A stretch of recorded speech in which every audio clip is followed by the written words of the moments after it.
if you were to leave Earth tomorrow. But me, I'm usually telling you, if you go, I'm following you. Because why am I staying? Yes. You have to profess to That's on me.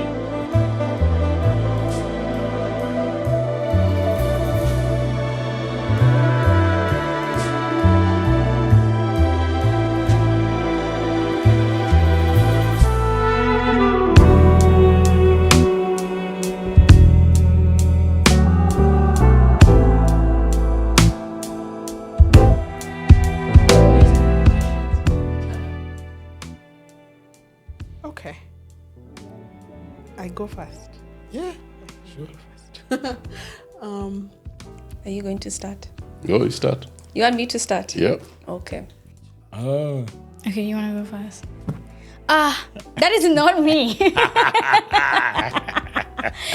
Oh my days. Is that the whole personality? No, it's just one of those things. I was What? thinking to myself. I think I have two impressions. The first one, you know how we usually nakwanga irritable and we like picking at your irritability. So there's something you usually do when you're irritable and I ask you something silly. Like I say, Baba, let's go for ice cream. Then you'll, Baba, let's go for ice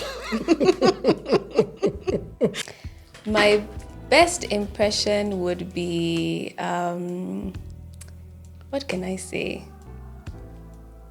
What would my best impression of you be? I think the one that I would say is, Susan, bring me my charger. Bring me my charger. Or the other one I would say is, if for example we're sitting, we're having a very interesting conversation. I'm talking to you, I'm telling you something. Then the next thing is ring, your phone is ringing. And we could be having a very serious conversation. You pick up the phone and say hello. Long time. I haven't heard from you for a long time. And then you'll start the whole conversation as I'm seated there waiting for you. So, Wow. yes, that would be my impression of you. Yours is, Derito. I mean, everybody's name before the person that you're actually calling. In order. What did you just say just now? Don't sleep it. Don't off it. Don't off it, yes. Your English. Sometimes it misses. Nikosanga. But what else? Do your impression of me. Another one. See, I did that one. You know, what do you want to do? What's next? What's the plan? That's me to a T. Yeah, I want the plan. Kwanzaa with the hitting of the legs. You guys don't have a plan. I like plans. That's what I remember. Yeah, no. That's me to a T. Yeah, there's that one. And then there's when, let's say, you're watching TV, or you're in the TV room and one of us walks out, or you're coming into a room and I'm walking out. Usually ask, so I smell, so you can't sit with me, so I smell. That's my best impression of you. Wow. Now I know. Let me tell you about you. Oh, gosh. About my best impression about you. Three. Okay. 3 levels. Okay. One of them starts with, I'm sitting just minding my own business. As usual. And then you hear, so, then I know, okay. That is good to start a story. And of course, a story starts. Which is good. Yes. Sometimes very entertaining stories. Of course. Then there is another one, which goes, so, Vava, now I know there's a read on my pocket. On your wallet. So now I start thinking, so how much did I have? Yeah. How much was in the phone? In other words, now I know the end. The end Yes. game. Now you know some money is being taken out. And the third one is just been talking with you and everything else very good. Then I hear someone say, it's been real. That's the end of the That conversation. tells me it's over Yeah. and gone. Yeah, because it's been real. We've had the conversation. Now we have to move on.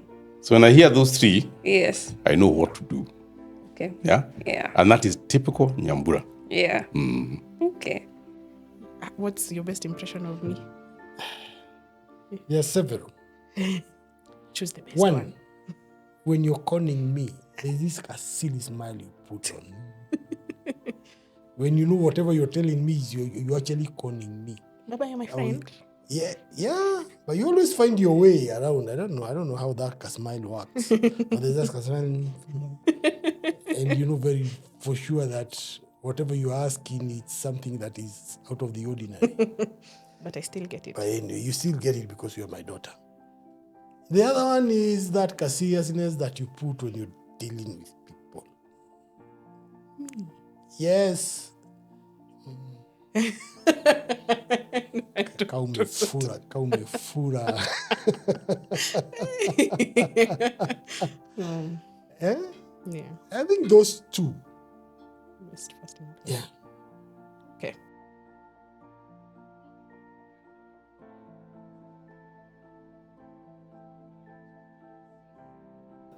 Oh, he's salt and pepper.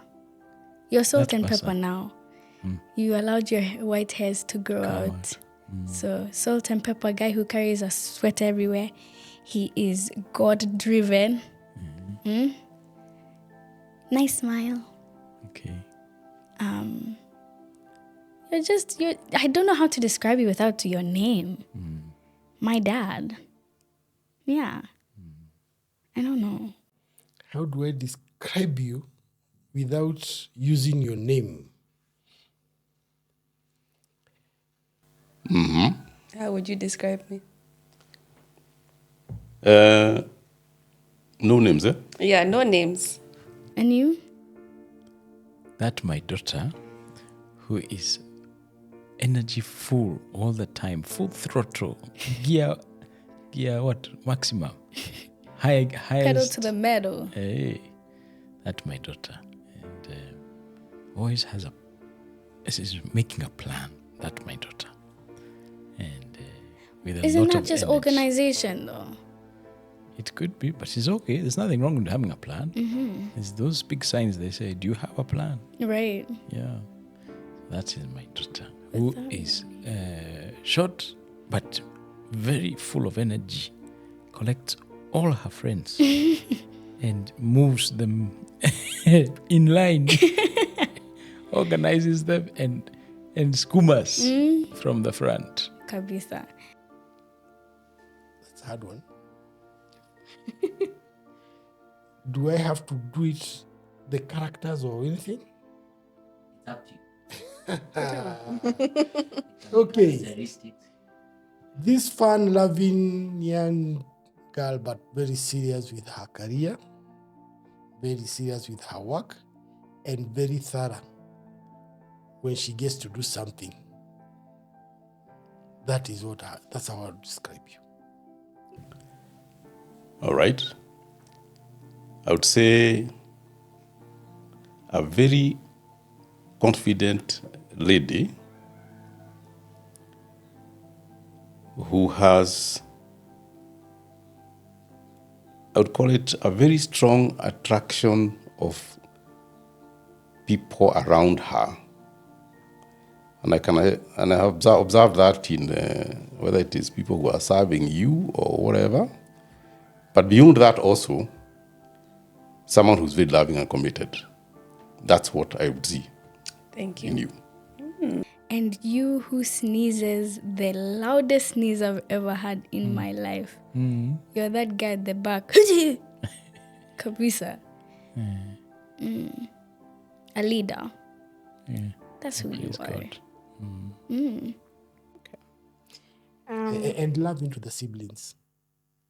And the parents. Okay. And the parents. How would I describe you? If I was to describe you from a biased perspective, like from my perspective, Go ahead. I would describe you as a problem solver, personal bank. My personal mechanic. But if I was to describe you generally, I think I would say carefree, gentle leader, very selfless.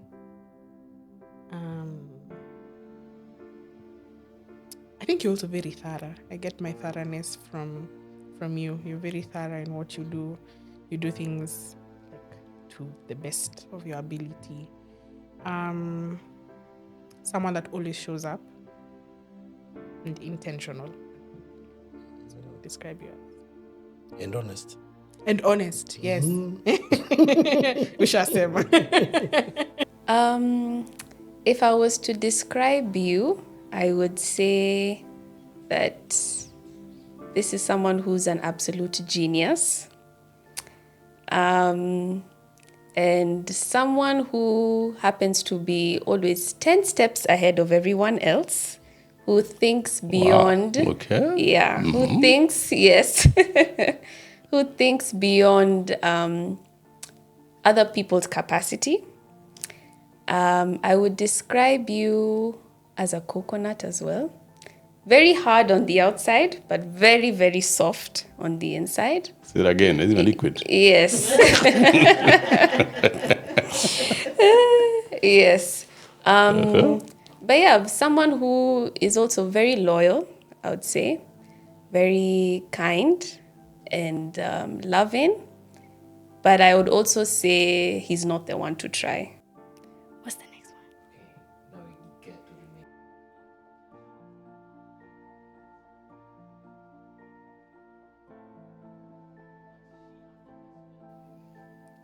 Oh boy. Oh boy. Let me go first. He was waiting for that question. Do I say her emotions in I dealing knew with it. people? I knew it. Yes. I wish I could understand that. How you deal with people, especially people you don't like. You're making me sound like a bad Yes, person. yes. But yes, I wish I would understand that. At one point, you're this loving, outgoing girl. The next thing you try kuona watu karibu na yeye. It's like they are both. That change is one thing I've never understood, and I'll try to understand. I think I understand you pretty well, but I would really love to understand something as to the moment, because there's sometimes that you just flip. And sometimes I can't understand what is that makes you flip, Oh, gosh. 'Cause sometimes you can just, you're talking and talking. Okay, guys, good night. And that's it. Yeah. And I wonder, what has gone wrong? I don't know if it runs in your family or what. I definitely must have gotten it from a parent, You for sure. certainly flip. Sometimes you flip. And I would wish to understand that. Yes. So at least I can be a step ahead. Yes. To know now she's about to flip. Now she's flipping. Now she has flipped. Yes. Something of that nature. At least something to understand you better. That Yes. flip. I wouldn't say that I flip. I just think, I think that now the conversation has ended. So maybe I need to go do something else, or maybe sometimes I can get offended by something. Or you think the conversation has ended. Or I think the conversation Exactly. has ended, but maybe Because sometimes it hasn't. it's not over. Yes. Or I may get offended sometimes, and I don't see the point in explaining it. So I just say, it's fine then. The conversation has ended. But That's what I would want to understand. That flip point. yeah. Yeah. There's a guy called Ibuga who said that there's different liquids have different boiling points. Different human beings have got different breaking points. Yes. I would want to understand that breaking point. That's a flip point. Yeah. Oh. That's such a cute question. But we've had these questions, and go ahead. No, but it is such a cute question. A part that you I wish I what part of understood you? better. The part of you that communicates without words. Like sometimes you just want us to know, Don't do. to know the things that you're saying. You see how you just pointed at my knuckle cracking? You want me to know to stop, but I didn't know what you were saying. So it's just like the part of you that wants us as your children or as your child to know without direction, you know? I feel like there's also parts of you that when you're working on your work ethic and you're in your zone, I want to understand that guy because you're driven in a manner that we don't get to see a lot, but you get things done. You are determined and you work hard at the things that you are assigned to. So I want to understand that guy. I feel like there's also a relaxed guy that I want to get to know. Because you're sometimes it's either high intensity or low intensity. I feel like with you there's no middle almost. But when you're on holiday, chillaxed, a guy with shades and goggles, just vibing, I want to know that guy. I feel like that's the part of you that I want to get to know more. Yeah. I would like to know what. Because you're a chill guy, A joking guy. Cool guy. And I'm with those jokers. Your friends. Yeah. I would say actually the other thing on my part that I would like to understand about you is kind of tied to what you've said, because we've had this conversation a couple of times and you usually call me selfish, but I say I'm self-preserving. And Selfish. what Yeah, I'd like to understand is I feel like I've never understood why you're so incredibly selfless to everyone. It feels like you've lived your whole life in service for other people, and sometimes you do it even to your own detriment. Like you do it to the point where you're burnt out, you're tired, you're all of these things. And I usually ask you why are you not giving up on that person? Why are you not giving up on that thing? It's not that just let it go. Because that's how I kind of operate. For me, if it's not bringing me joy or peace, or I'm just to hell with it. But for you cling on to people and things and you try to give so much of yourself. And sometimes I feel like there are people that probably take advantage of that or are not really grateful for that aspect of you. Yeah. So I've never understood why you're like that. I think for me, I wish I understood how you think and also your emotions as well.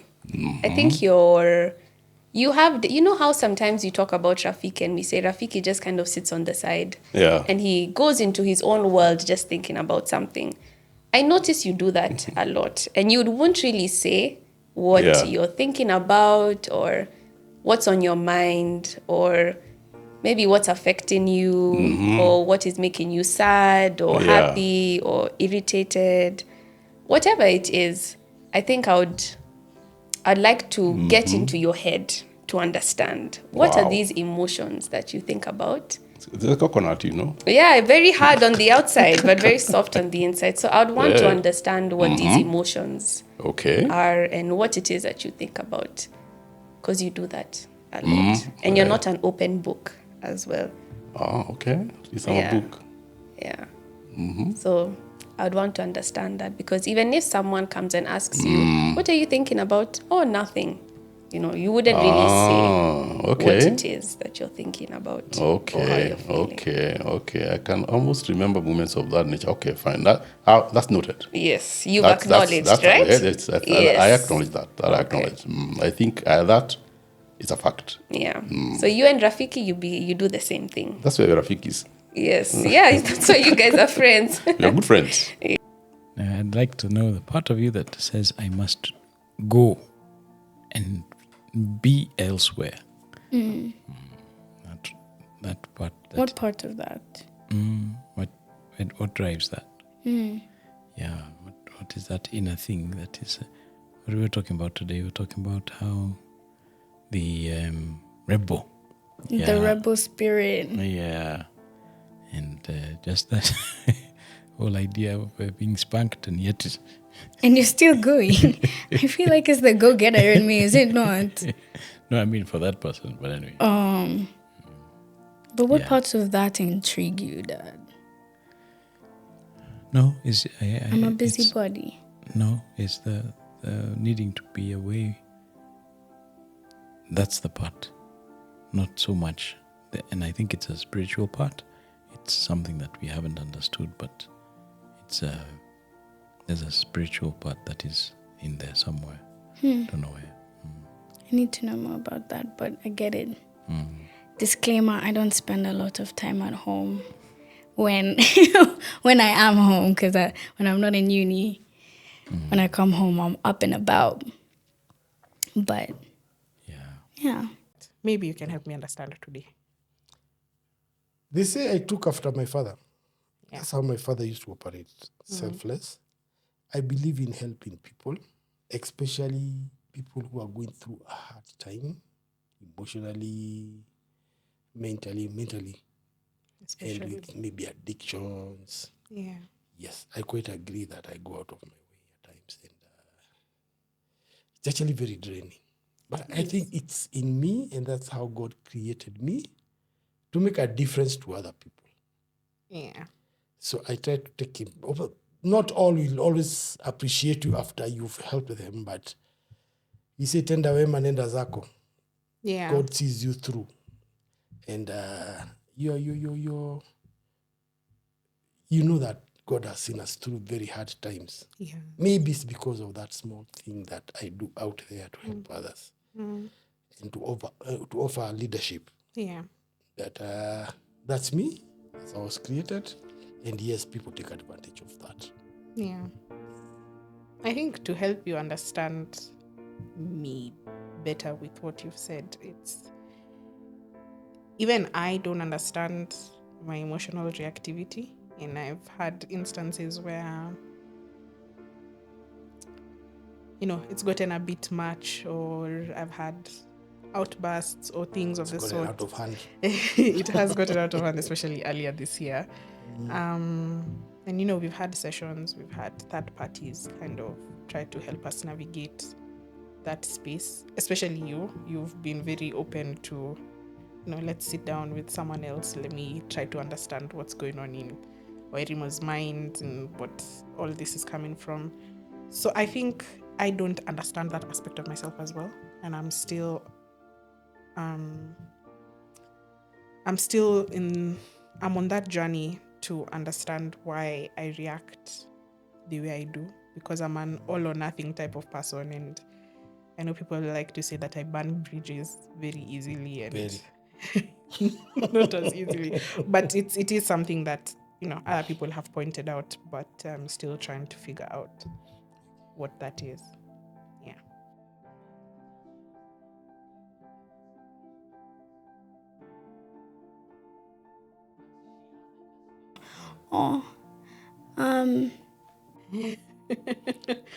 If you were to leave Earth tomorrow, but me, I'm usually telling you, if you go, I'm following you, because why am I staying? I think just one thing only, that I loved them very much. That's all. That's all. That I loved them very much. Yes. Yeah. I would want you to know that you've done a great job, an outstanding job. I feel like sometimes you worry that you've left us with some parts that we don't understand, or we haven't got to know as much, or we haven't learned as much as we need to, or we haven't applied ourselves in the ways that you maybe had dreamt for us. But you have given us space to be ourselves, to be myself, and to learn and make mistakes and come back and say, I didn't like that, Dad. Or like, make the mistakes and come back to you and say like, this is what I enjoyed, and did you know I did this? Like, have that space to come back and be like, no, you were right, and you have been a good friend. I would want you to know that you have been a good friend. And I don't think, even if we went back to our childhood or whatever, I don't think you would change a thing, and I don't think I would want you to. I feel like it has been exactly what we needed to get to this point. Because look at me, I'm not broken, I'm not sad, I'm not, I'm standing strong. So God's you did your grace. job. High five. High five. I think I would have spanked you more. What I would tell you is, with regard to me, you've done your best. You've done your absolute best as my father, and there's really nothing that I feel like I would say to you, but thank you. Thank you for a lot of things, but thank you for giving me the life that you've given me. And I don't mean that in terms of finances or material things, but thank you for giving me such a soft life. You've given me a very soft life. Too soft. Not too soft, soft enough. But you've always been a soft landing for me, and I think I always tell you that having you as my father actually strengthened my faith, because I always say, if my earthly father has loved me this much, how much more does my heavenly father care for me? And all I tell you is thank you. I don't think there's any unspoken issues you have. Maybe you have any unspoken issues. But I just say thank Yes, you. I do. I think if that happened, I think I would want you to know two things. Number one, you've done a fantastic job in raising us, leading the family. I think also instilling fantastic values within us. Amen. But you've also done a good job with also, I guess, as a daughter, it's good to see how you've maintained your relationship with my mom, really cared and loved her. So I think that you. has also set the standard of what kind of relationship Expectations. and expectation I would want. So I think you've done a fantastic job in that. Thank you. Would you agree, Susie?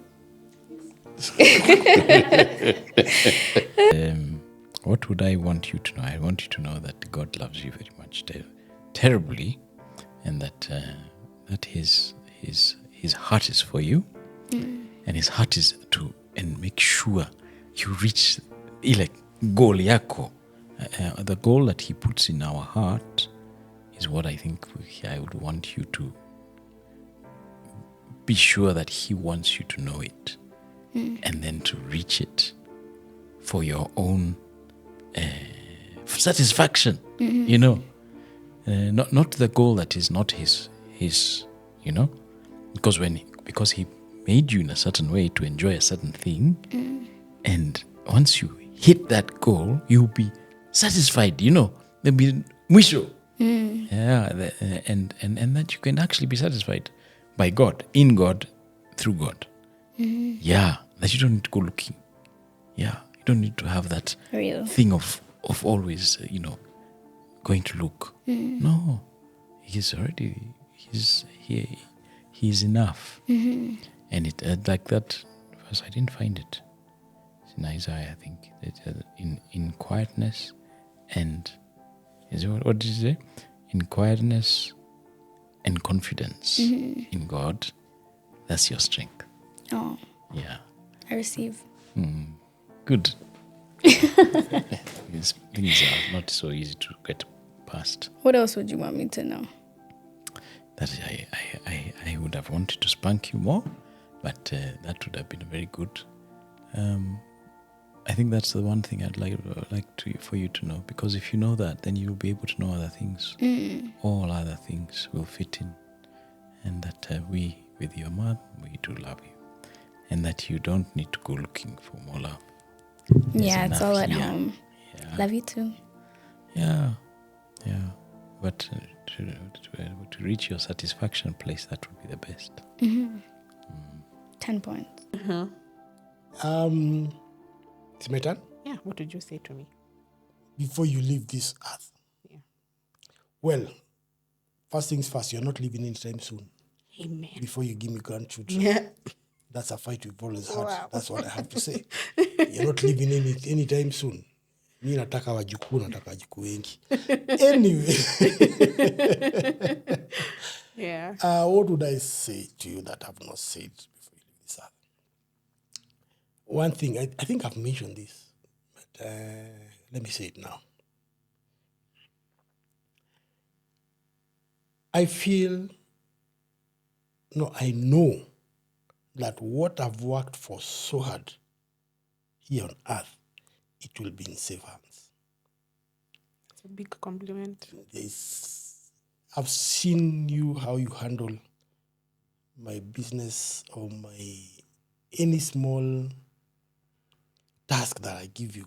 Be it do me a letter to this particular person, do a follow-up on this. And I look at it and I feel, yes. If I didn't have my 2 sons, you'd be my son. But I feel, and I think this is something I would go to my grave very comfortable with, is that what I've worked and what I've achieved will be in good hands. Okay. Yeah. You've told me that a couple. I've told you that. A lot. Okay. But, appreciate it. And yeah, the second thing I would want you to know is that I really do love you and I care about you, and you've been a really good dad, but also Thank a you. really good friend as well. And I think that's been the most important thing for the two of I us. appreciate it. Yeah, even if we can argue sometimes, And we do. yeah. We're still friends. We're still friends, but you've done a really, really good job. Yeah. Thank you very much. I appreciate it. And I hope it's to- nice to be appreciated. Yeah. So I hope that when I get my own family one day, I'll be able to be parent just like you. Oh, I wish well. Thank you. And we pray for you. Thank you. And it shall be. Yes. It shall be. God Yeah. willing. They say that when you learn something, then it lives in you. So Yeah. practice it becomes easier. Aping it becomes a problem. Yeah. Yes. Okay.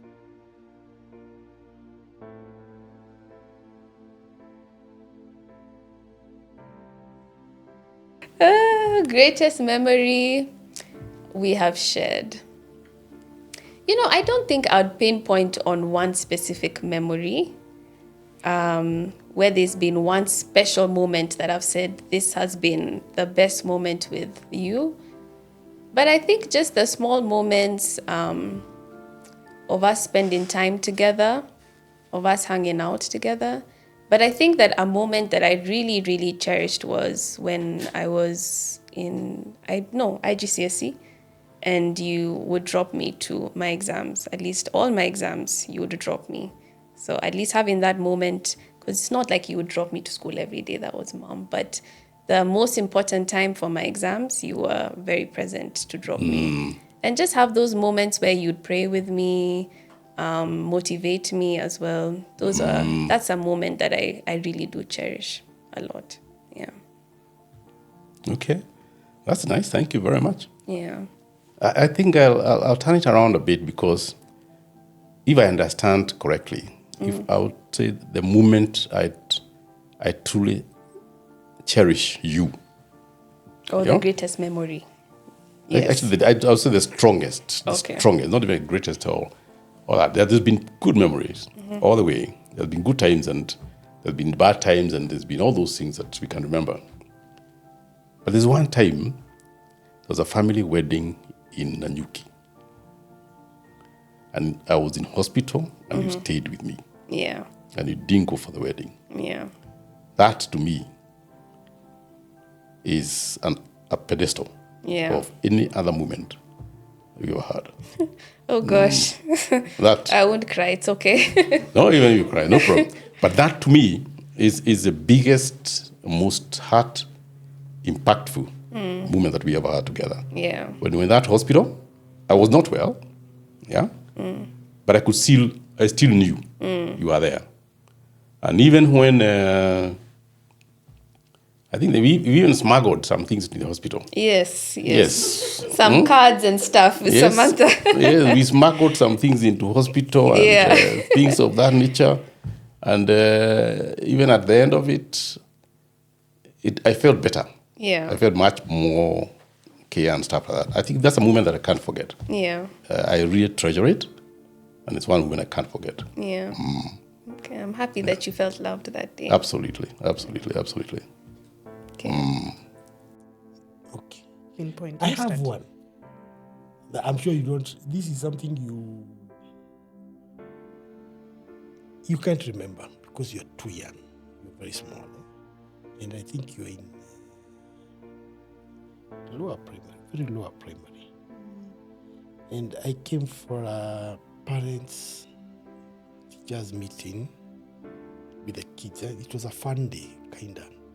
And there was a game. We were mixed up, parents and our children. I think there was a maths thing. Yeah, it was that drawn on the floor. You had to ask a question and then you jump jump on to the the answer. answer. Yeah. And one of the conditions that we were told is that you don't pick your parent. You pick the parent that is next to you. These are the kids. So when we were told go, and everybody rushed to any parent that was near. I remember you refusing to go to any and just looking for me. You know, I could see you looking for me. And when you saw me, you came running and you broke that rule. That you had to take the parent that was next to you. But I feel it's because you are comfortable with me.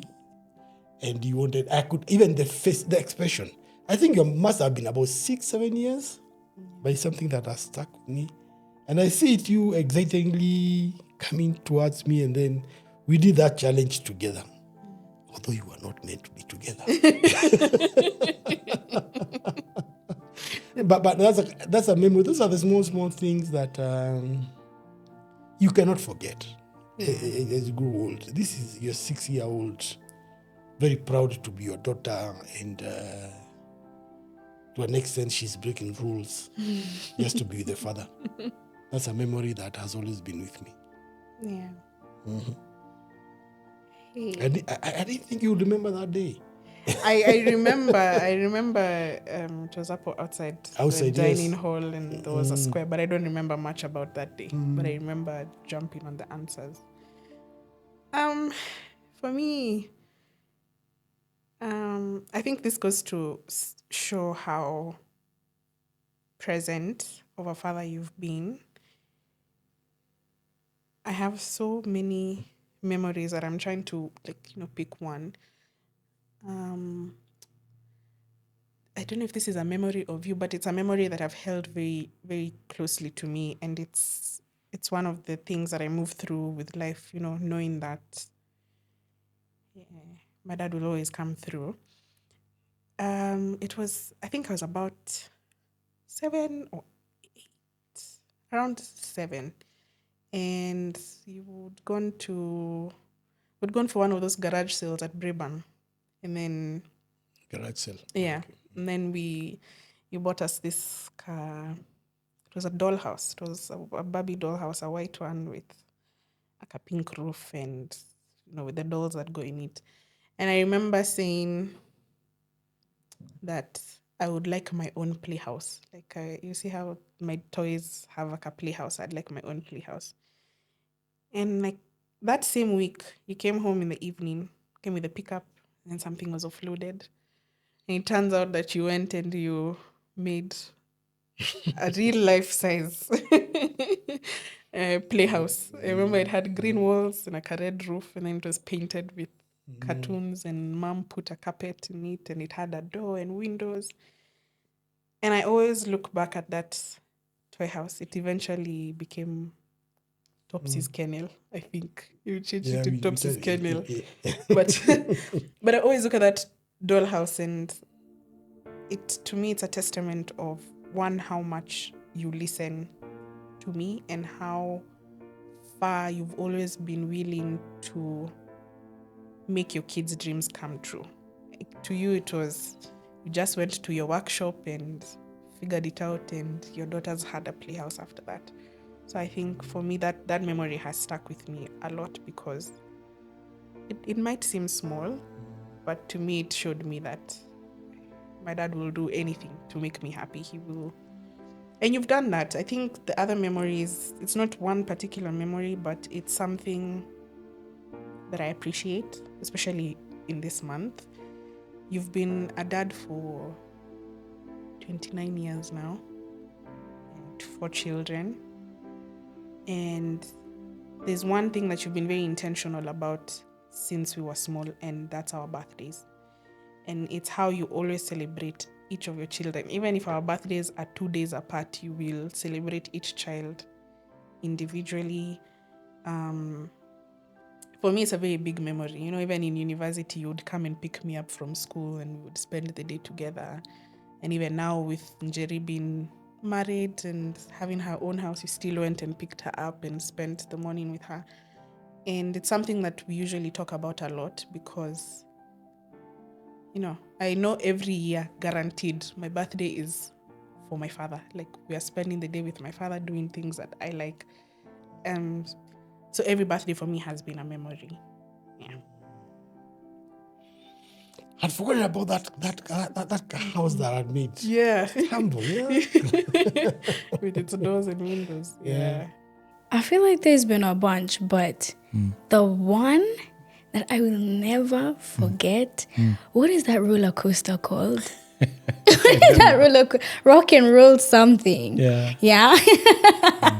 You came off the thing shaking. Yeah. With the With your hand over your eyes and saying, take a hotel. Take a hotel.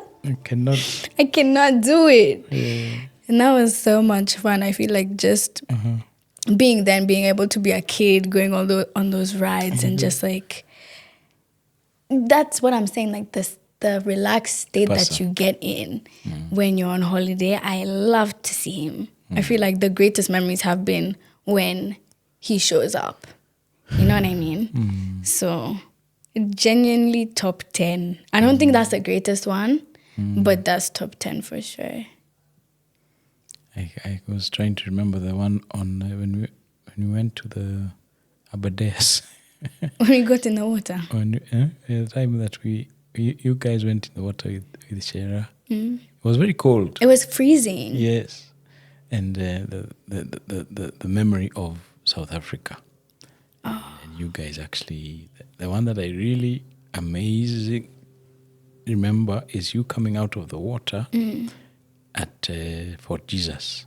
Oh. And you were crying. I was tired. Yeah, well, you were we have to say exhausted. that we used to do triathlon. Yeah, you were totally exhausted. Yeah. And because you would come to the water, to the edge, then the water takes you back. And I was thinking to myself, do you know what was the most scary thing, Dad? Is that when you are there in the water, you can't see your feet. You know what I mean? You can't see your feet. It's dark. Yeah. And so you're just swimming to swim, and you don't know what's underneath the water. Yeah. But you were there. You were on the boat. Yeah, and you met us there on the shore on the other side. We swam all the way from this side of Fort Jesus to the next. Side and back. And, well, halfway. I was too tired. Yeah, it was crazy. But the thing that was scary, I'm waiting for you, and I'm trying to get you to push yourself, and I can see this child is, you come with your energy, and then the wave puts you back 1 meter, and you come, and I'm thinking, She's gonna do it. Just walk in and pull, and no, I was a tiny girl. She's gonna do it. She's gonna do it. No, I feel like maybe that's the greatest memory. Yeah. Like you would not miss a game. Like I even think my rounders, netball, hockey, sometimes I just tell you, why are you coming?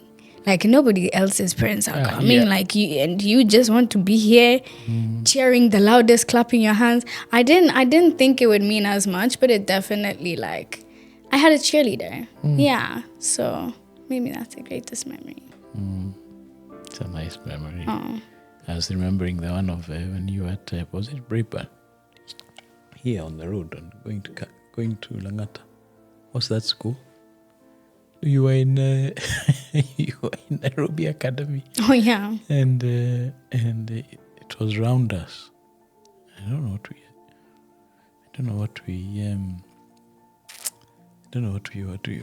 I had to come and you were playing against Joanne.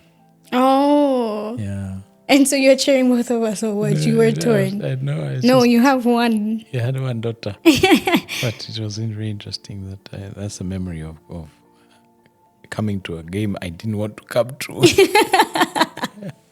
No, but you were there. Yeah. You were there live in action, front row. It was Yeah, good it fun. meant a lot. Well, then I wouldn't have known, but now I'm like sit on the side, concert with the coach. But now I'm like, he was there and he had water and you had, what were those sweets called? I don't remember. It's like glucose. Oh, What are they the called? white ones. Were they white? They were like square. You know what I'm talking about? You always had those. Really? Glucose, water, was Lucozade. it You those- came with like a man bag. Yeah, that A brown man one. bag with snacks for everyone. Everyone was like, oh, this time your dad's not coming. No, he'll be Yeah, here. He'll the come. children were asking. Yeah, because he would bring the goods. I don't Anyway. remember that at all. No. Imagine. The time was hard. Dextrose, was it? Dextro. Yeah. Something. That's what it was. Yeah. Many flavors. Can't remember. So,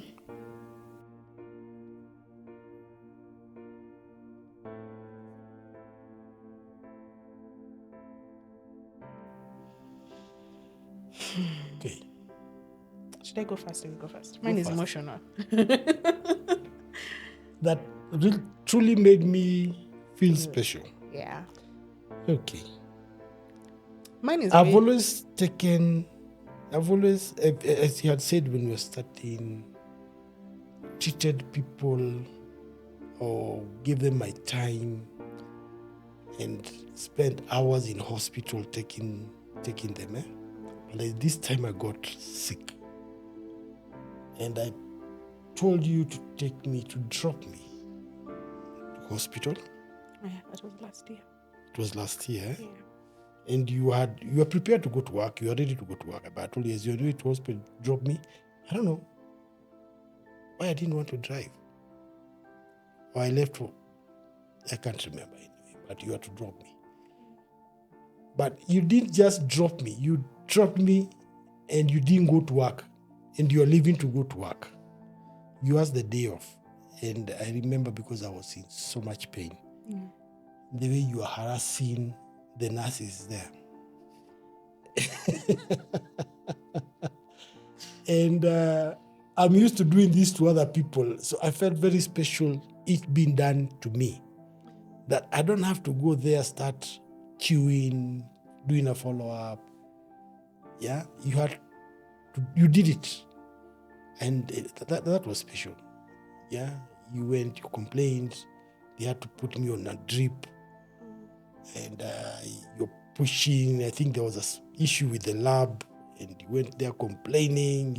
The lawyer in you came out. And that was truly special. Because I think it's something that I've done for others. But I've never thought of it that it can be done to me that... and it happened that day. And you actually didn't go to work. Yeah. You did that. You did a follow-up. And then you took me back home. Yeah. Okay. And I remember you were chasing me away. You were telling me to go to work. And you were saying how you can handle it on your own. Yeah. And I remember telling you, stop being hard-headed and let people take care of you. Yeah. For me, mine is very recent. I think it was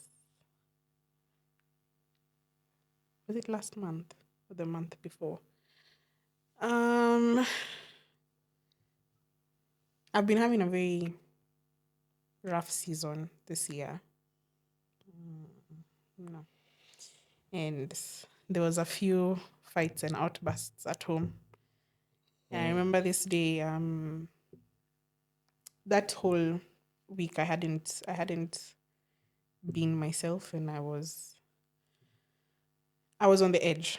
I would say I was on the edge of life, and I didn't know that you had noticed, because you didn't say anything until that Saturday when, things blew out of control in the house. And I remember you came home and you called me downstairs and you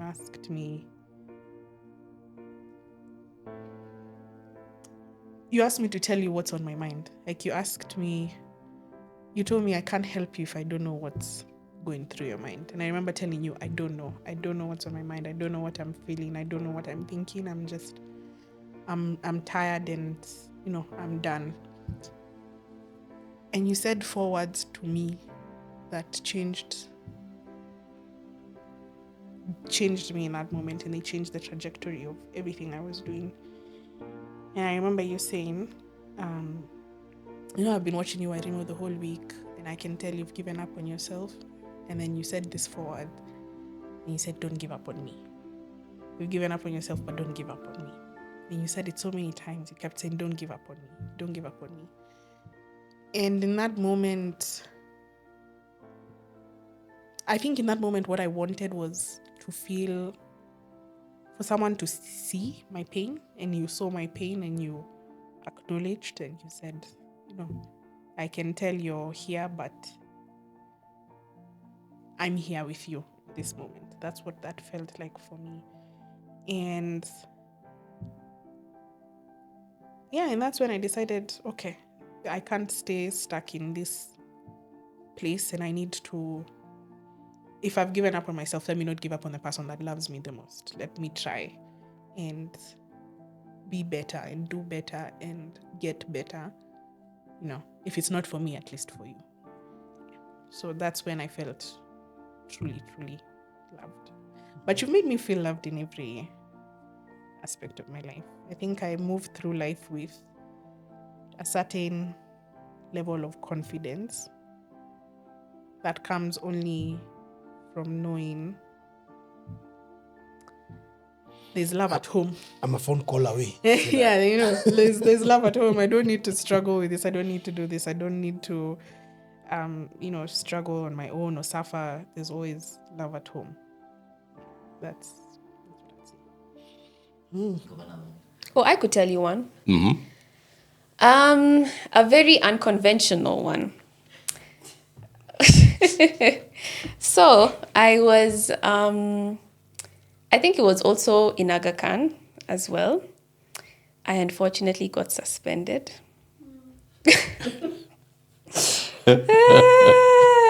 Unfortunately, yeah. You can say that again. Yes. Mm-hmm.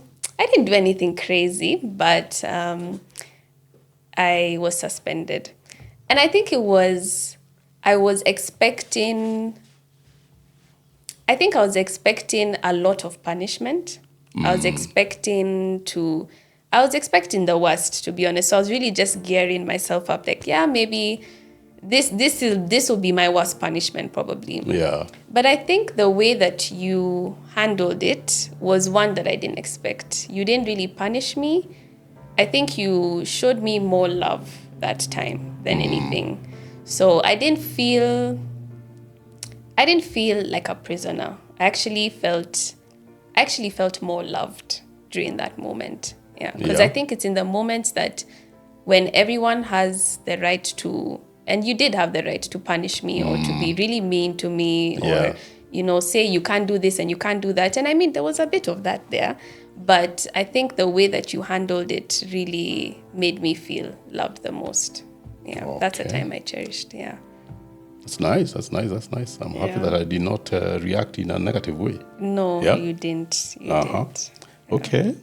On my end, I think I used to have a bit of an alcohol. Oh gosh.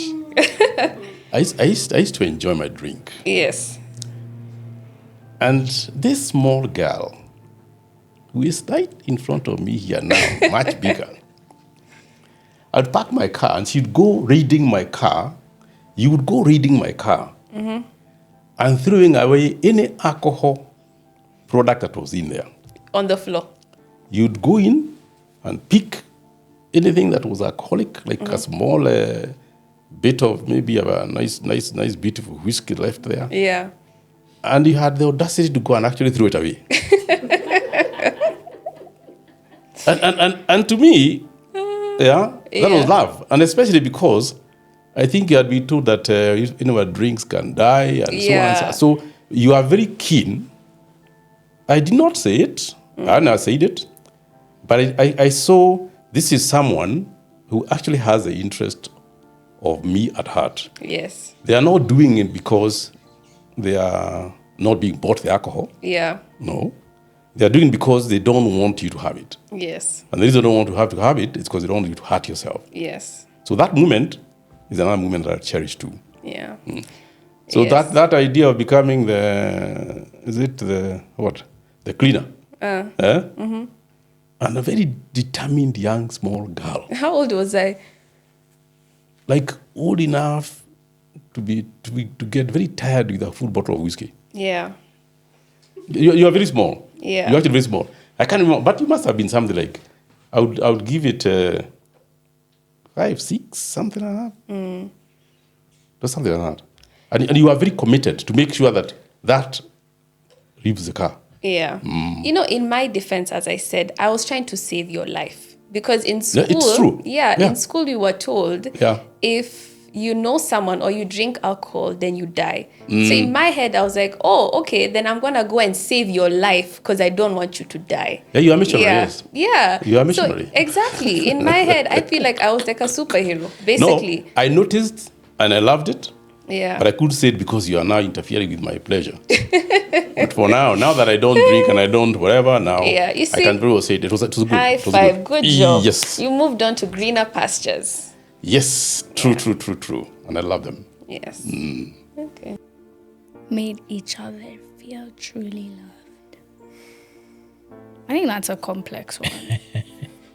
I think that's so complex because being father-daughter, there'll be times where you don't feel it, but just because you are seen and heard, you're loved. You know what I mean? So it's not every day, but it's there throughout. Like the love, that's one thing I don't think I've ever had to question. Like even when we're mad at each other, okay, good night, love you.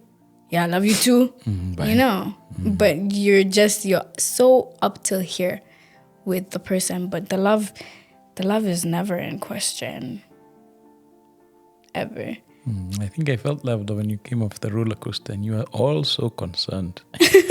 You were laughing, but you were concerned. Yeah, did he? And that's the day you lost your phone, huh? Is it? So we had good reason to be concerned, but Sweet. Thought you were having a heart attack. But that's you guys were You're quite shaking. concerned. You were quite concerned. I was actually pretending. Oh, I have Yes. video proof. Yeah, You no, are not pretending. That That was all an act. Oh, please. Oh, please. But I did feel laugh because you all were very concerned. It was like, is he okay? But you were laughing. But you were... Oh. And I knew that I was acting. The one time I felt loved, I feel like on my gap year, when I had just decided I'm going to get that scuba diving thing, you took me all the way. You took me all the way to Diani, made sure my room was fine, made sure everything, made sure you met the instructor, made sure you did whatever, like you, every step, And I don't know what you were doing that day, but I made you late. And you were still content in, okay, Yatich. Let's make sure. So, yeah, I felt loved. Oh, good. Very loved. I had no idea where you were going. It was Even me, just I had no very idea. Shocking. I think that was scary for you. Me, I was there for a good time. I'm always there for a good time. But, yeah, that was cute. Praise God that I was available. I think I was going for a meeting and in the afternoon or something. And you still do that. You put, if you say you're gonna do something, the follow through is there, 100%. Praise God for that. That is His grace. 100.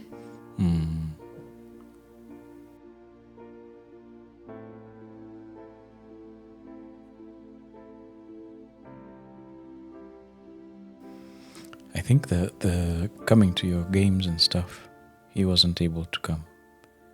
I think he came maybe once, I can't remember.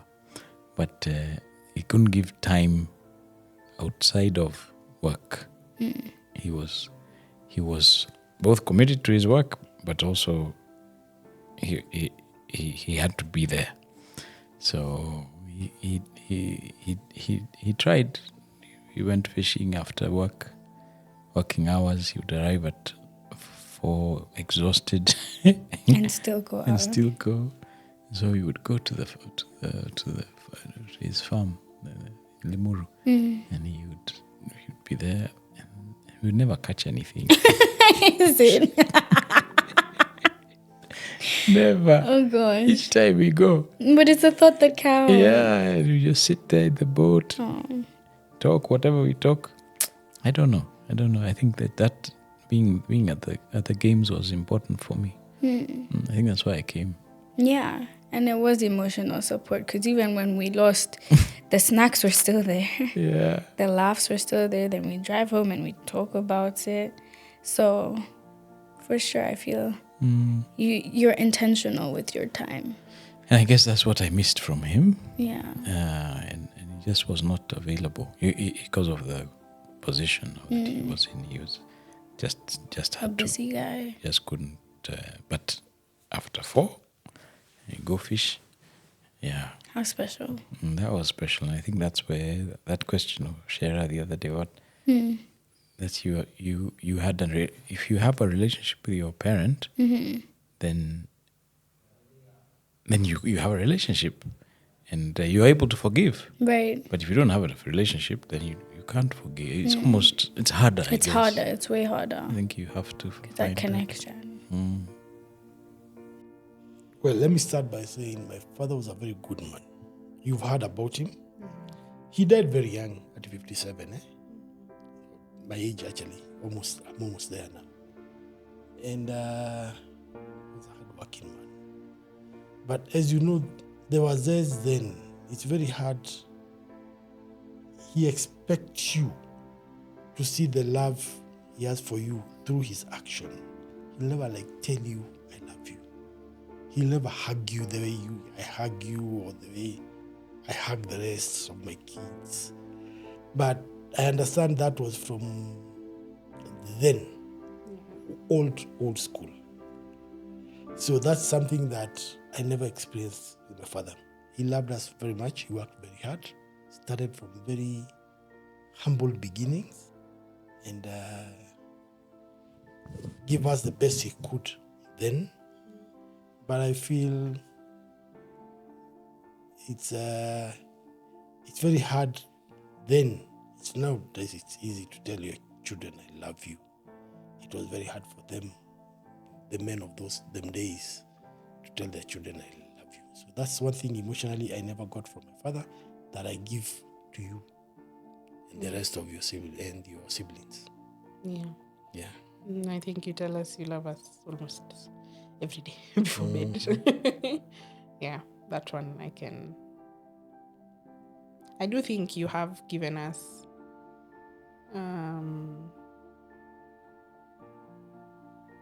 you're very vocal with your love for us. Your love for us shows a lot in actions, but you also you say it a lot, and it's taking me back to a conversation we had on our sibling group.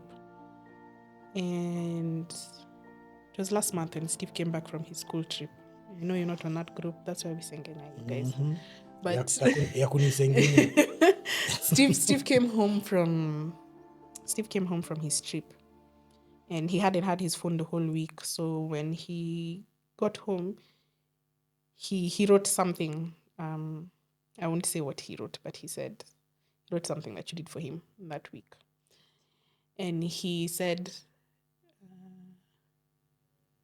at the end when he wrote, he asked, like, he wrote why, question mark.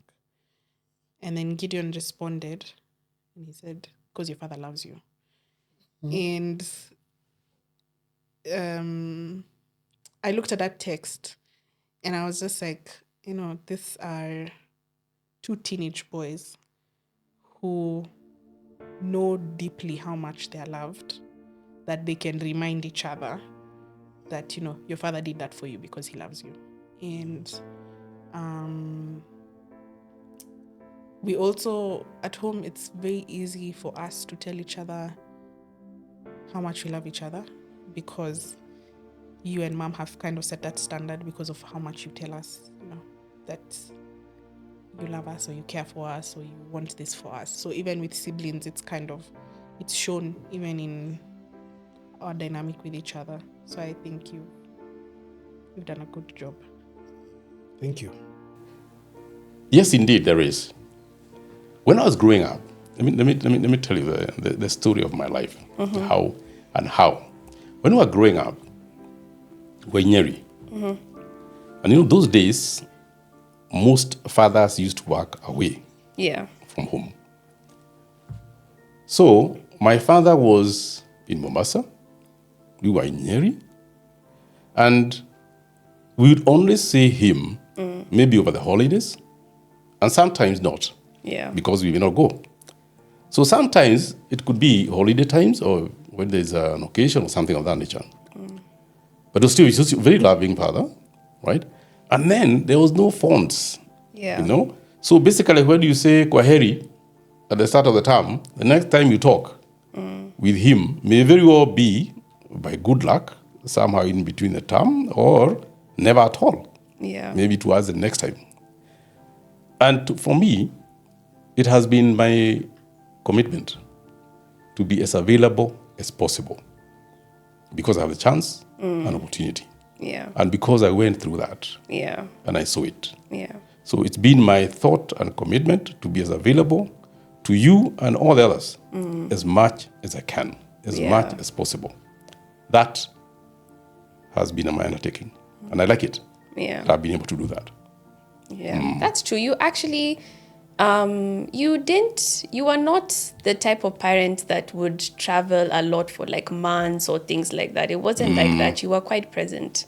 So I think that's a good one. I'll give you that. Thank you. Thank you. That has been in the back of my mind. To give to all as much as I can in time, because now, in those days we couldn't. And it's understandable. It was a different time, but also it means that you understand the people better and more. Okay.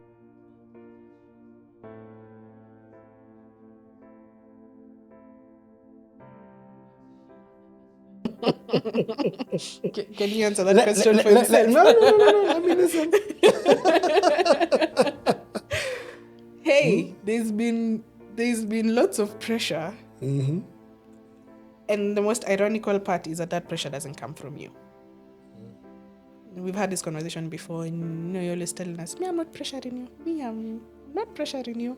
But indirectly, there has been not bad pressure. Because beyond being my father, you have taken up so many roles outside there, in the community, within church, within all of these things, and people look up to you and they admire you, and they admire your family and all these things. And so there's been that pressure to be like you in those aspects. There's a certain unspoken expectation within, the communities that you exist in,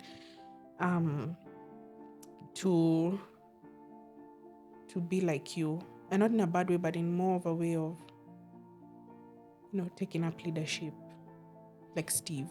What Steve does, I can usually tell it comes with being your son. Same to me, same to Margaret, same to Gideon. It's not a bad pressure, but there is a pressure to be sort of this selfless, Your father's daughter. Yeah, there's a pressure to be your father's daughter. There's an expectation that comes with being your daughter that exists in all these communities. But on the flip side, I would say I wouldn't term this as pressure per se, but it's a good thing that comes with being your daughter. One thing that I noticed that takes off pressure from me is that because I know napendwa nyumbani, I usually don't need to stay in situations that don't serve me. Be it jobs, be it friendships, relationships, things of the sort, because I know that I'm okay at home. So it's not a pressure, but it's the opposite of. I think it's a perk that comes with being your daughter. I move through life with the confidence that I'll always have a soft landing at home, and I can always just come home and leave whatever it is that's stressing me and stay home. So do you think I have any pressure from Now your that you put perspective your- as my dad? Yeah, you put it on yourself. Me? Yes. What pressure do I put on myself? Like when things are not going right for you, you take it so badly. Like it's the end of the world. And it's not, I keep on telling you this. Like you're such a go-getter. And in fact, that's what I'm most worried about you. That when you don't achieve your target, it comes in a very negative way. Like it's pressure, like there's somebody pressuring you that you must do this, you must achieve this, you must. But you've set your standard by this age, I want to have done this. So if it doesn't work, ni vita. You don't take it so well. You don't take failure, let me put that. When you put your pressure on yourself. Yeah? But it's a good thing because it also helps you achieve greatness.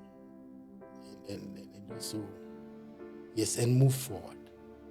But again, you need to control it such that it doesn't not only stress you, but also depress you.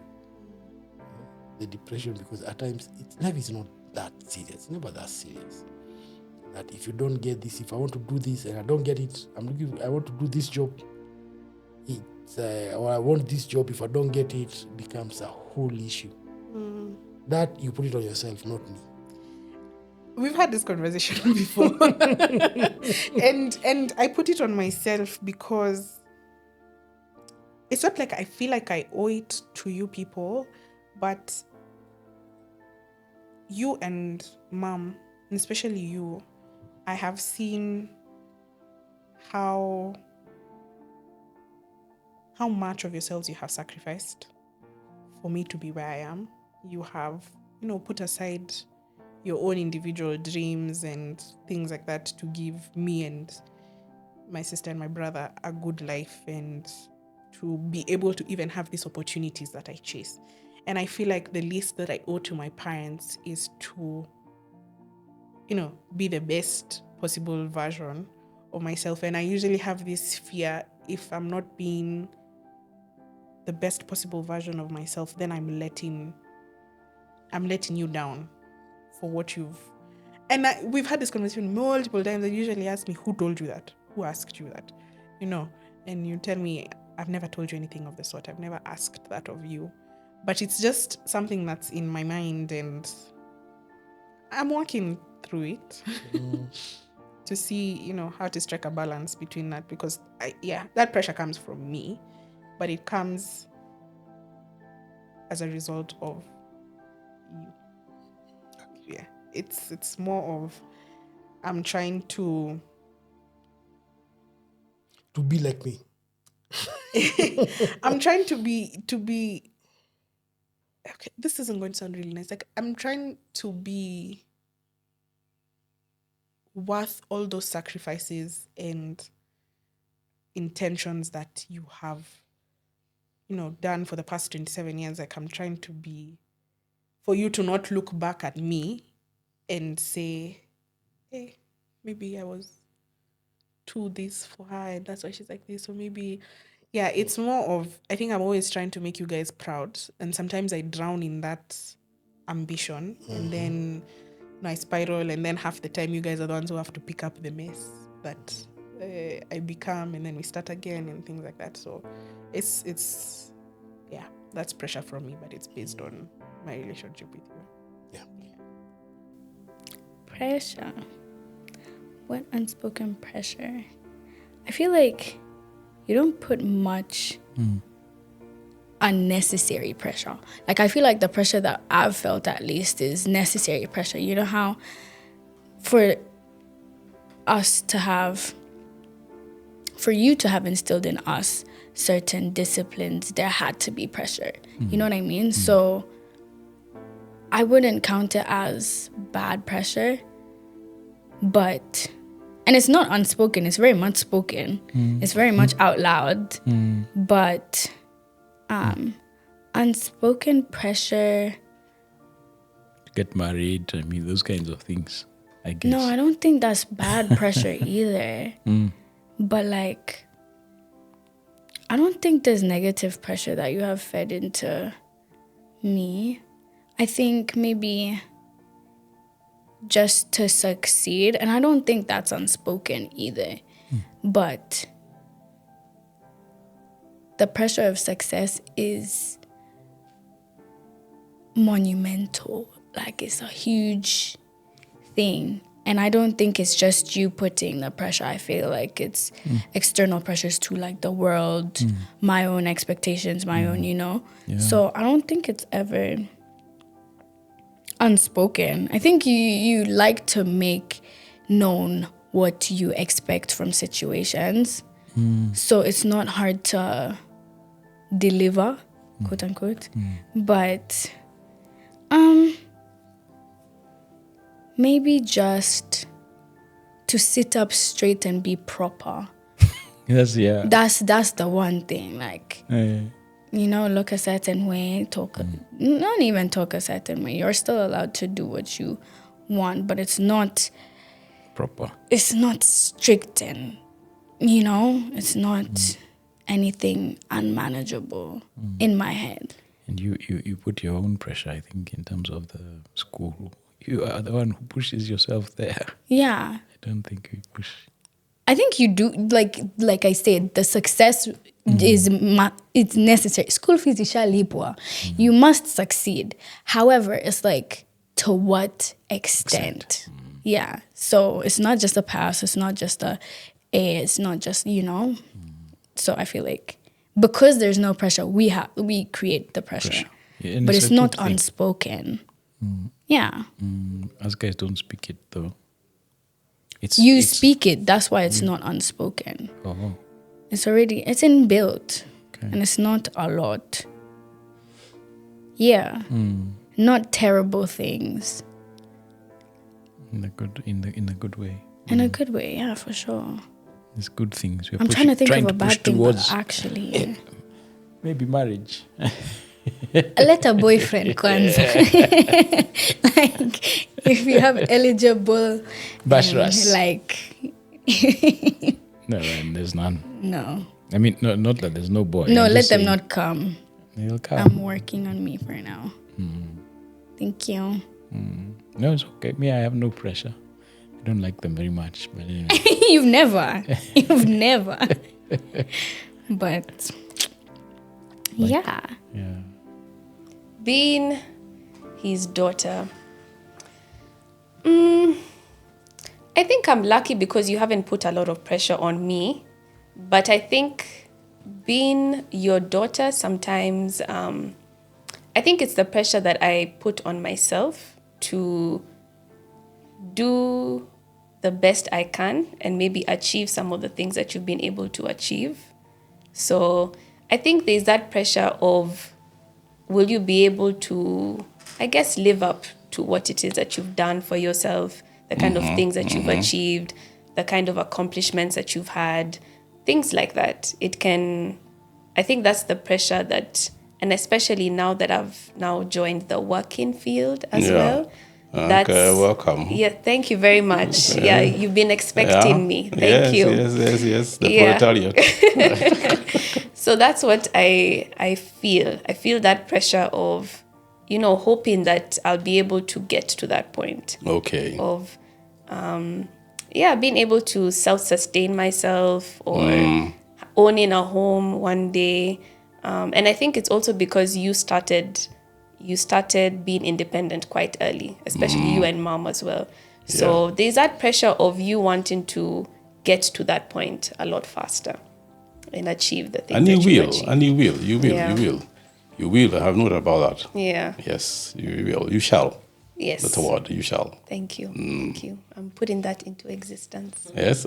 Yes. You say what? Huh? You keep We're saying what? manifesting. Manifesting. Yes. You're manifesting it. Yeah. Yes. You shall. You shall. Thank you. God is with you. You shall get there. Thank you. Yeah.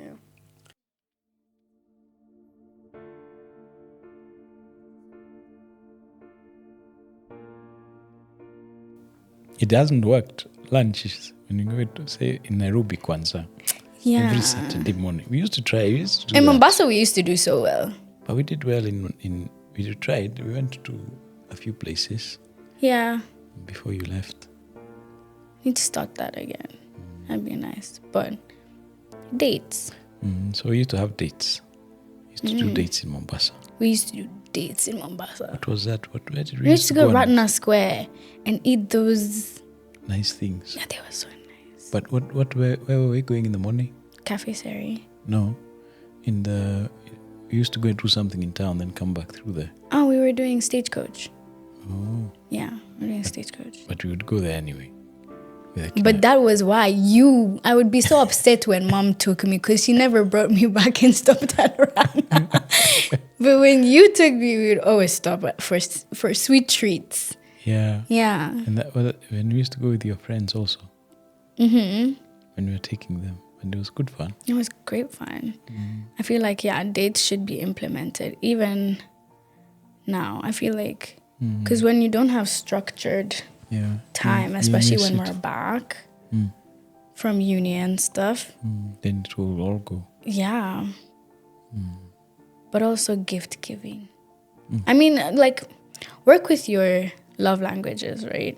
And open communication. I feel like that's one thing that we've been working on more.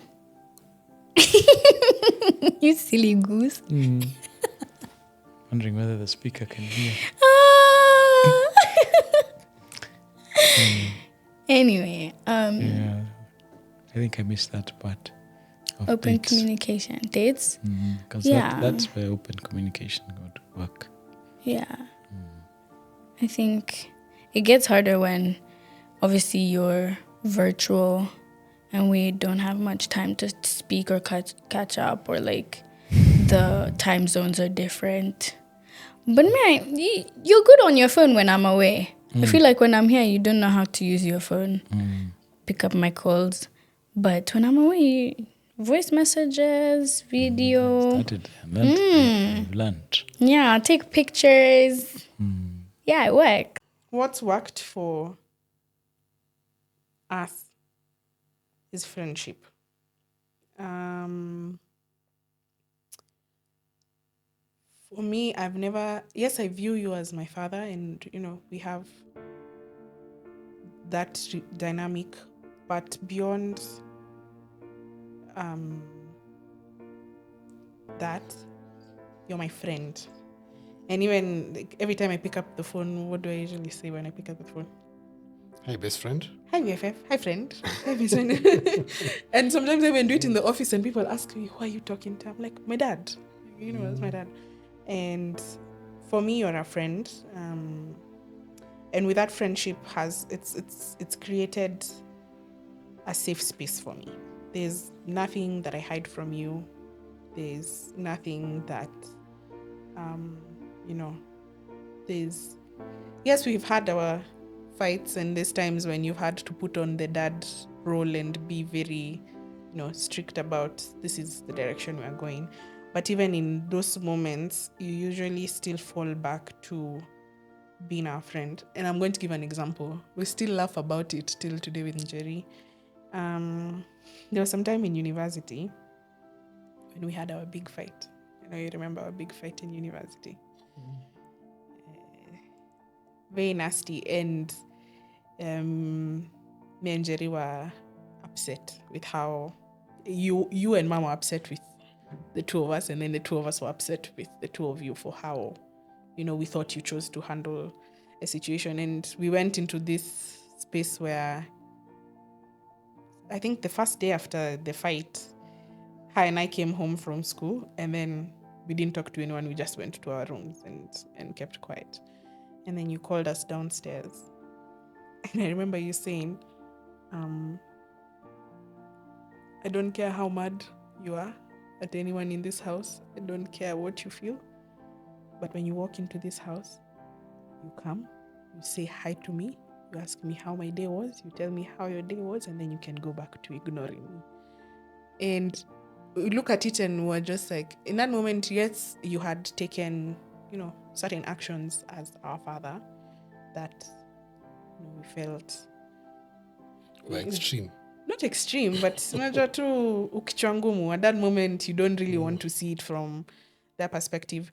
And you also came down to our level as a friend, and you said, at the end of the day, we have each other. So no matter how mad you are, you still come and you talk to me. You don't ignore me. You don't do all of these things. And so for me, that's always created a relationship where, because I view you as my friend, I'm able to reach out to you when anything happens. Even if it was my mistake, I've never been afraid to pick up the phone and say, Baba, I've made this mistake. I've crashed my car. This is where I am. Please come get me. Or I've done this. I always anticipate that, yes, there will be the conversations we'll have. Yes, there will be the actions that you will take as my father. But at the end of the day, you will still meet me with safety and friendship. And then we'll talk it out, and then, And most of the things we talk out, they never repeat. Once we figure, we figure it out in a friendly way. And so I would say what has worked for us is friendship. Well, the friendship has been the backbone. The open conversation has helped us to get where we are. But again, what has really gotten us here is the respect that we have. Yeah. You know your boundaries, you know your father, how far you can go with him. You know you're my daughter, I know how far I can go with you. There's always been that respect. This is my role as your daughter, this is my role as your father. That has always worked out for us. And of course, the open communication. Yeah. I've always tried to encourage open communication. And I always say, if you do something wrong, don't go hiding. Come and tell me. Or if you mess up, come and tell me, and then we see the best way to solve it. Yeah. Yeah, you'll tell me and apologize. And by the end of the day, we'll get a solution out of whatever mess that is there. So there's that, maybe. I don't know about other fathers and daughters, but that's something that I feel that has really worked out for us. Again, communication has been the key to our relationship. To an extent, you drag me to a Gen Z demonstration in town. You volunteered. Where I inhaled tear gas at my age. But all in all, there's always been that respect that I can tell you. I've never told you something and then you answer me back. As much as there's always been love, there's also had issues. You know, those instances, I have to stand up as a father. And my word becomes law. Yeah. And you have to follow it. As long as you're in my house, that I keep on telling you. As long as you're in my house. Yeah. So I believe that has worked out well for us. To an extent, even at 26, if you be late, and late, I'm not saying of 10, 11, past 7, you'll call me and tell me, or you do me a message and tell me, Baba, I'm here and I'm getting late, so I'll get home late.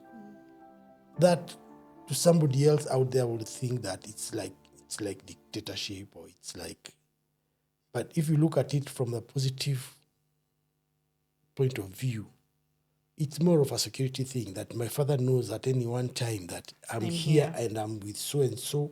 From here, I'm going to this other place, I'll be with so and so. Even for your own security, if something ever happens, and that's something I've always encouraged you, I would know where to start if I was to start looking for you.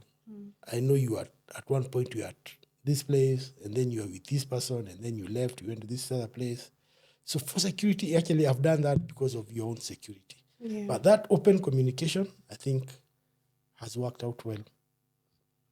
Again, the friendship,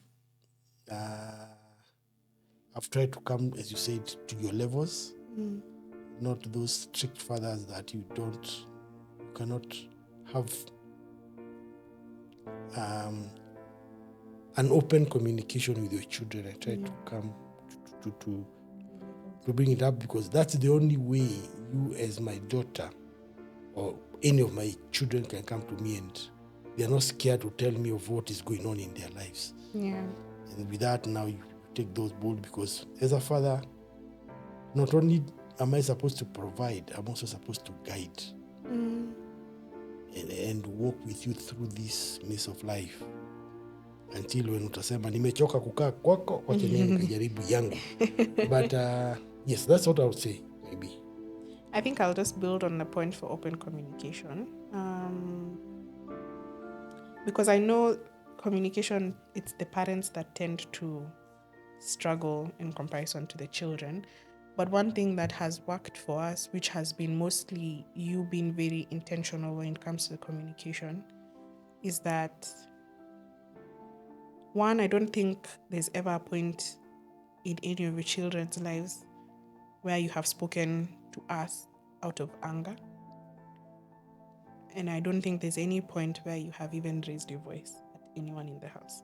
In fact, you really hate shouting. When me and Margaret are fighting and we're shouting at each other, you used to tell us, everyone keep quiet, go to your rooms and come back and talk to each other when you're in a space where you can have a proper conversation, because, and it's something that I've also carried into other spheres of my life. I think even the first time I was shouted at in the office, I was so flabbergasted, because I was like, my own father doesn't shout at me. I don't know why I'm being shouted at.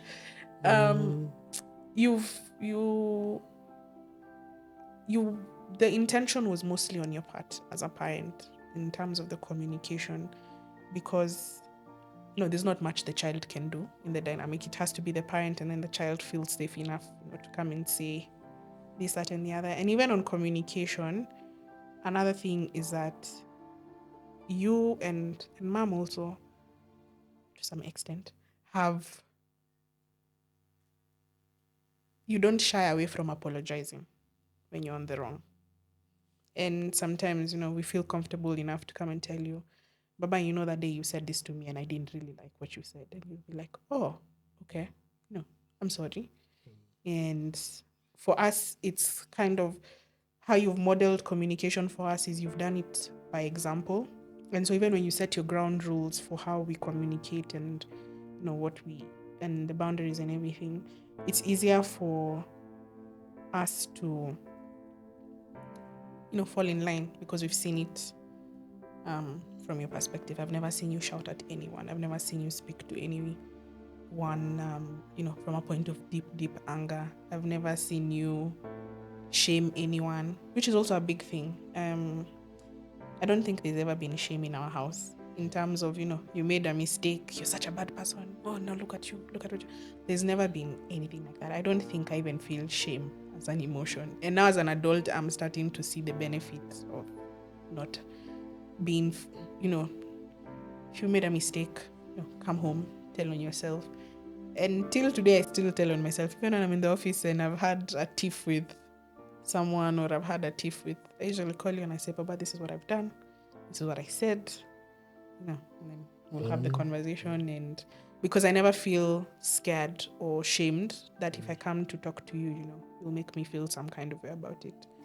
I think what has worked for us is being as honest as you possibly can. I think that is what has really worked for us.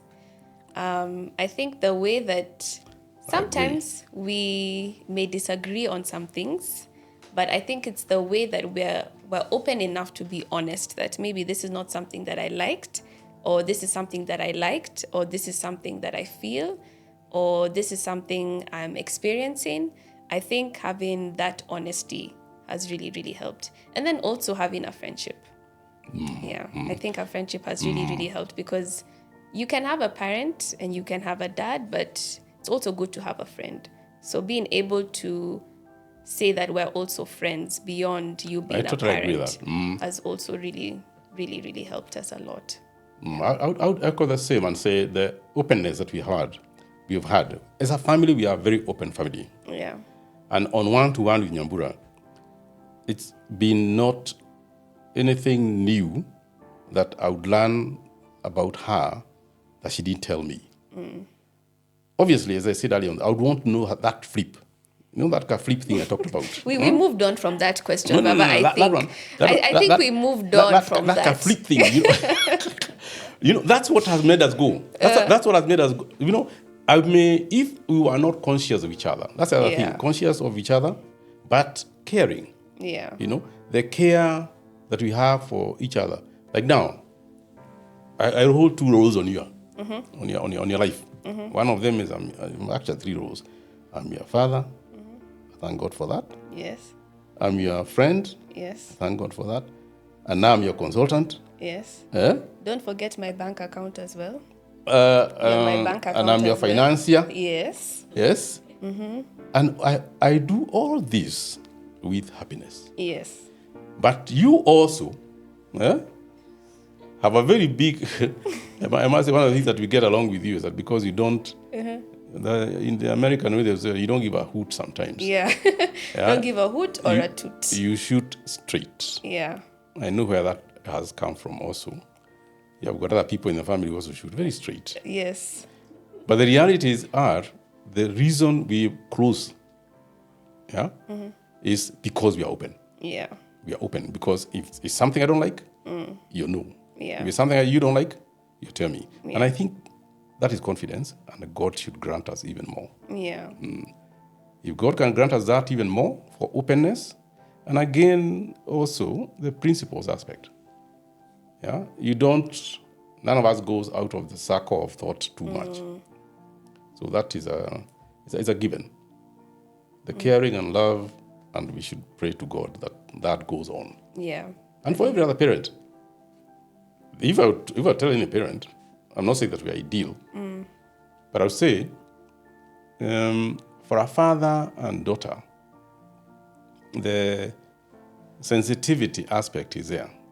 I can tell you, and I think I should, and I do. I can tell you that friend is not good. Yeah. And I tell you have. Yes. Yes. I know that friend is not good. Yeah. But I can never tell you that boy is not good. Yeah. Because I've never been a girl. Yeah. Yeah? But even if it's a boy, and I'll tell you at the point of that friend. Yeah. Yeah? The point, Yes. if it's a girl, I'll tell you that friend. Yeah.